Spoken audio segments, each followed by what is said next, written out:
সুপ্রিয় দর্শক, সবাইকে স্বাগত জানাচ্ছি হার্ট অফ বাংলা চ্যানেলের নিয়মিত অনুষ্ঠান মাথায় কত প্রশ্ন আসে।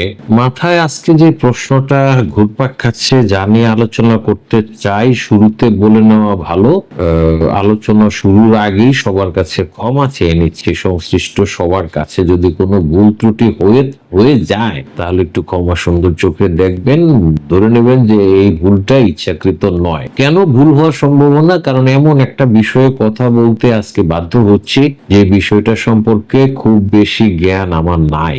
আমি এই বিষয়টা নিয়ে খুব বেশি পড়াশোনাও করা নাই, কিন্তু কিছু কিছু বিষয় এমন ভাবে ঘটছে যেটা নিয়ে কথা বলাটা খুব জরুরি। এখানে আমার নিজস্ব কিছু চিন্তার সূত্র আপনাদের সঙ্গে শেয়ার করতে চাই।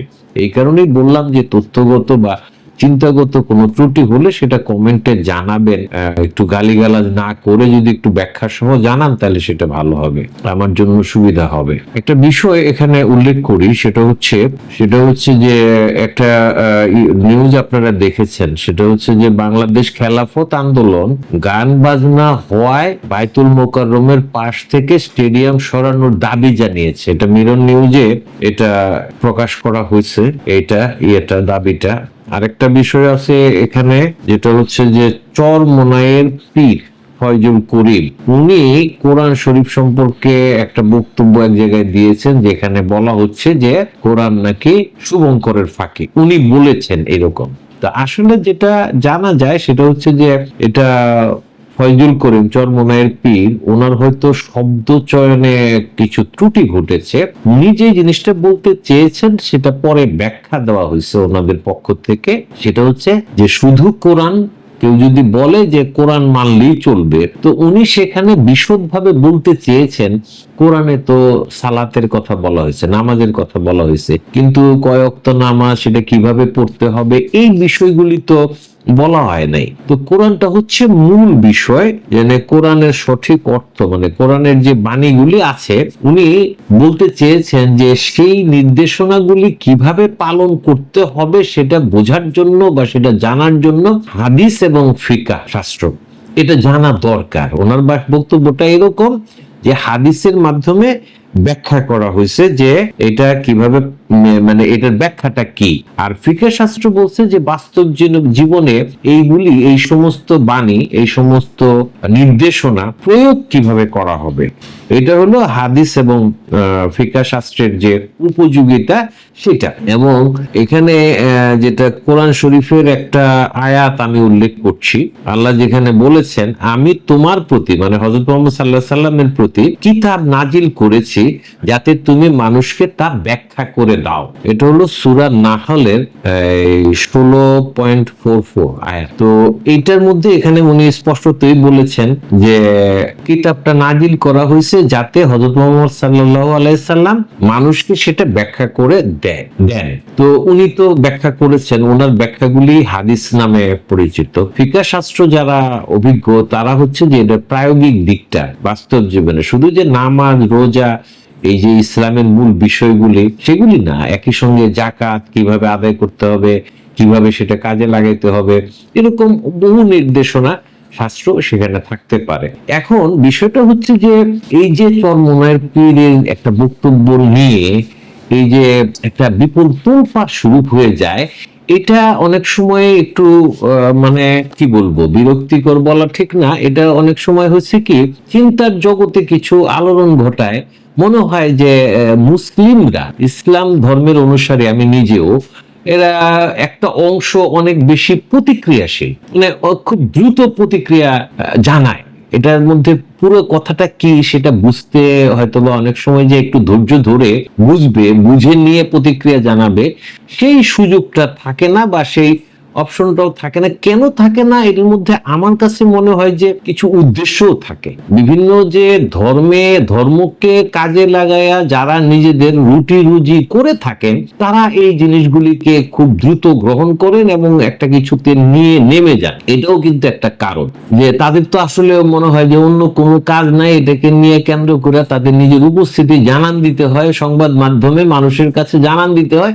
এই কারণে তারা হুট করে এটার ভিতরে ঢুকে যান।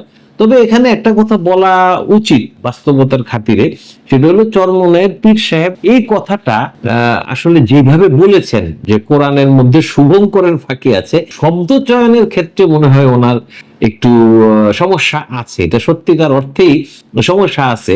তবে এই সমস্যার ক্ষেত্রে হয়তোবা ওনাকে একটা গঠনমূলক ভাবে যদি সমালোচনা করতে হয়, সেটা তো করাই যেত, যদি যে আপনি এইভাবে বললেন না।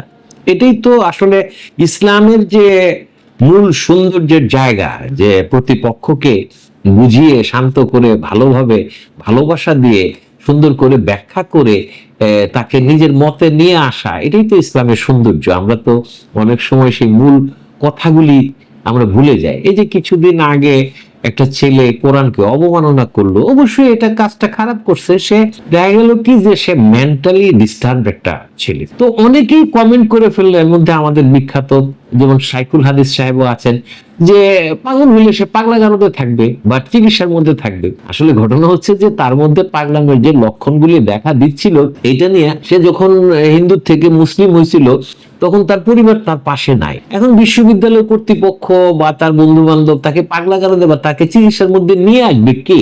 এর মধ্যে সে একটা ঘটনা ঘটায় ফেলছে। প্রকৃত ইসলাম কিন্তু এই ধরনের বিরুদ্ধাচরণকারীদেরকে ভালোবাসার মাধ্যমে বুঝাইয়া নিজস্ব মতে নিয়ে আসেন। কেউ যদি ধর্মকে চর্চা করতে গিয়েও অনেকের মধ্যে কিছু মেন্টাল সমস্যা দেখা দেয়, কারণ এটা তো একটা বিশাল ব্যাপার, অনেক ফিলোসফিক্যাল অনেক বিষয় এখানে আছে, অনেকে কে হারিয়ে ফেলে, মেন্টাল ব্যালেন্সটা নষ্ট হয়ে যায়।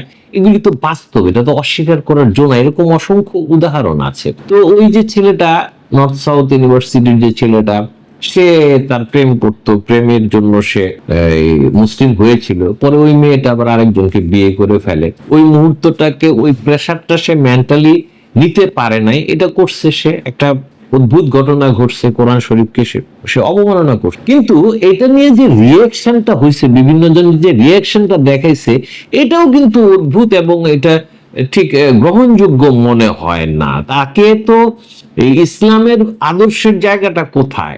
আমাদের মহানবী হযরত মুহাম্মদ সাল্লাল্লাহু আলাইহি সাল্লাম কিভাবে ওনার বিরুদ্ধাচারণকারীদের সঙ্গে ব্যবহার করতেন, আচরণ করতেন ভালোবাসার মাধ্যমে, সেই জিনিসটা তো আমরা আমাদের চর্চার মধ্যে নিয়ে আসি নাই।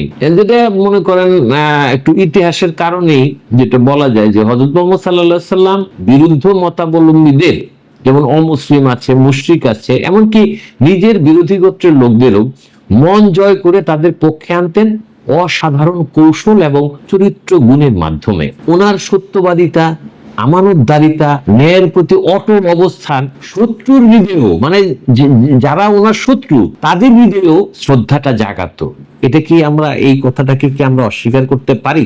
মক্কার যারা মুশরিকরাও তাকে কিন্তু আল আমিন বলে ডাকতো একেবারে ছোটবেলার থেকে, এবং সারা জীবনই উনি ছিলেন বিশ্বস্ত আল আমিন। উনি ওনার মানে এমন চরিত্রের গুণ ছিল, এটা সবাই স্বীকার করেছেন, ওনার বিরুদ্ধচারীরাও স্বীকার করেছেন যে ওনার উপরে আস্থা রাখা যায়। এটাই তো একটা একটা একটা বিষয়, এগুলি অস্বীকার করার কোনো জো নাই, কেউই অস্বীকার করেন না। শুধু যে মুসলিমরাই ওনার জীবন নিয়ে চর্চা করছেন তা না, বহু বিদেশি স্কলার, বহু খ্রিস্টান, বহু ইহুদি ধর্মাবলম্বী ওনাকে নিয়ে চর্চা করেছেন, ওনার জীবন নিয়ে চর্চা করেছেন, এবং তারা বিরুদ্ধ কথা বলেন নাই। তো ওনার এই গুণাবলীর কথা তো স্বীকার করেছেন। তিনি কখনো কারো মতামতকে অপমান করতেন না, ধৈর্য ধরে যুক্তি এবং উদাহরণের মাধ্যমে সত্য বিষয়টা তুলে ধরতেন তাদের কাছে। মদিনার ইহুদি যারা ছিল, খ্রিস্টান যারা ছিল, তাদের সাথে উনি তর্ক করতেন না।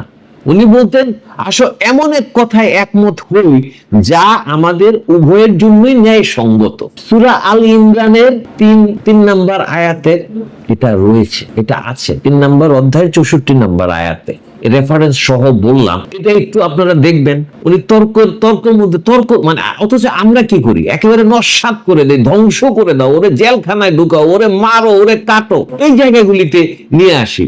আমরা কি কখনো হযরত মুহাম্মদ সাল্লাল্লাহু আলাইহি সাল্লাম, আমাদের মহান নবী, ওনার সহনশীলতা, ক্ষমাশীলতা সম্বন্ধে কি আমরা জানি না?